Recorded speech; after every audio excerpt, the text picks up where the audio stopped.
শেখ হাসিনা এবং তার সাঙ্গপাঙ্গদের অবজেক্টিভ হচ্ছে রেলেভেন্ট থাকা। উনিও ওই সিনিয়র সাংবাদিকদের মতোই। আমরা 2-3 মিনিট হাতে আছে। বিএনপি যখন সরকার গঠন করলো, আওয়ামী লীগের দ্বারা ভীষণভাবে নির্যাতিত একটি দল বিএনপি। তো প্রথম দিকে সরকার গঠনের পর মনে হচ্ছিল যে বিএনপি আওয়ামী লীগের প্রতি একটি নমনীয়তা দেখাচ্ছে, কিন্তু এখন স্বরাষ্ট্রমন্ত্রী স্পষ্টভাবেই বলেছেন যে আওয়ামী লীগের কবর হয়েছে দিল্লিতে। এখনকার বিএনপির স্ট্যান্ডটাকে আপনি কিভাবে দেখেন? কেন এই স্ট্যান্ড? আমি যেটি দেখতে পাচ্ছি যে বিএনপিকে ঠিক প্রতিহিংসামূলক অবস্থায় আমি দেখছি না, কিন্তু বিএনপিকে যেটি দেখছি তথ্যভিত্তিক এবং মানুষের যে প্রত্যাশা এবং অপরাধের যে ধরন এবং মাত্রা, সেই অনুযায়ী তারা কথা বলছেন। তারা এটিকে ঠিক রাজনীতির মাঠ গরমের বিষয় অথবা দল হিসাবে আরও নিজেদেরকে প্রসারিত করার সুযোগ এইভাবে দেখছে না।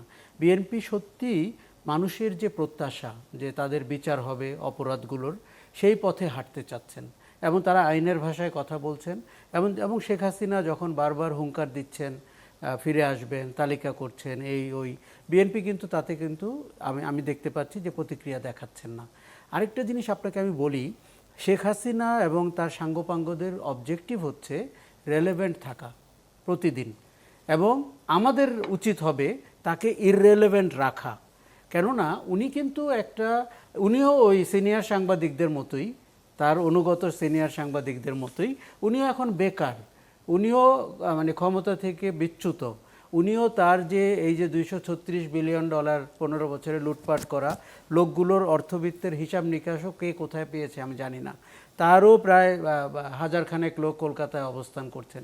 আপনি ভাবতে পারেন যে একটি দেশে 15 বছর থাকা লোকগুলো তারা সবাই সীমান্ত অতিক্রম করে বসে আছে বিভিন্ন মেস অথবা কিন্তু আয়েশি বাড়িগুলোতে। কাজে আমি বলতে পারছি যে বিএনপি সঠিক পথেই হাঁটছে। আরেকটা জিনিস হচ্ছে যে আমাদের একটা জিনিস মাথায় রাখতে হবে। আপনি যত কিছু দেখছেন সামাজিক যোগাযোগ মাধ্যমে, এরকম টেলিভিশন টকশোর প্ল্যাটফর্মে, ব্যুরোক্রেসিতে এবং পুলিশে, এরা সবাই সুবিধাভোগী অংশ।